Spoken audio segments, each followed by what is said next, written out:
Thank you very much, President. Honourable Minister Trevor Manuel and Honourable David Miliband, distinguished members of the Global Ocean Commission, ladies and gentlemen.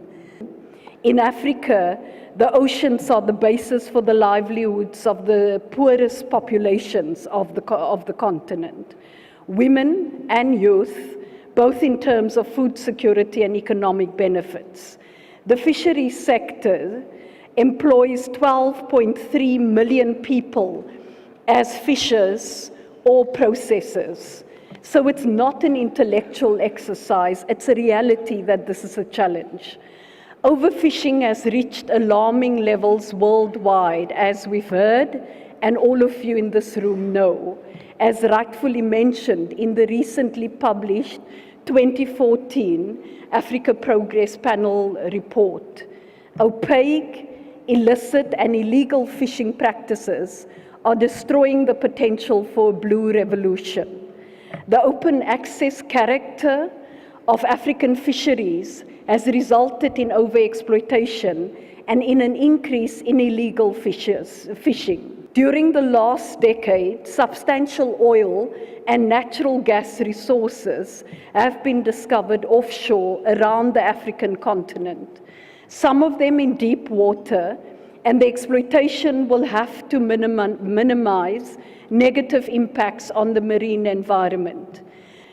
So, ladies and gentlemen, it's estimated that the continent loses between 2 and 5 billion US dollars annually as a consequence of mismanagement of the fisheries sector. So there is scope for significant improvement if the challenges previously mentioned are adequately addressed. We see the recent initiatives of the EU and the USA in this regard as an essential step in the right direction.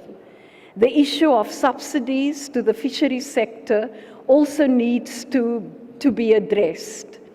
Governance and accountability of fishing activities can and must be improved, not only in the high seas, but also in the economic exclusive zones, where a lot still needs to be done. We need to put in place more effective fisheries management policies and to improve the transparency on fishing contracts and agreements. Transboundary fisheries management is a key issue to be addressed to improve the overall management of fisheries in Africa. Strengthening the capacity of regional fisheries organizations will also contribute to more effective regional integration. So from our perspective, as the African Development Bank, we see fisheries as a strategic area of partnership under the Global Ocean Commission initiative. For the coming years, our investment will have to be in line with our 10-year strategy, the 2013 to 2022 strategy, which has inclusive growth and the transition to green growth as its two main objectives. The recent creation of the African Natural Resources Center will allow us as the ADB to more effectively support African countries for more sustainable use and valorization of their natural assets, including marine resources. As the main African financial institution, we are in a privileged position to advocate for the recognition of the importance of the issues addressed by the Global Ocean Commission. So to quote Kofi Annan, I'd like to conclude by saying, the time has come to unleash Africa's blue revolution.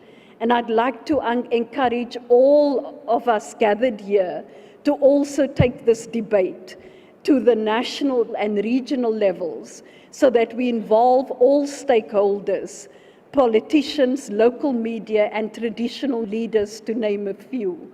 I'd also like to assure you that we are determined to encourage African countries to endorse the Commission's proposals and to join their efforts for a more sustainable use of our oceans. Thank you very much.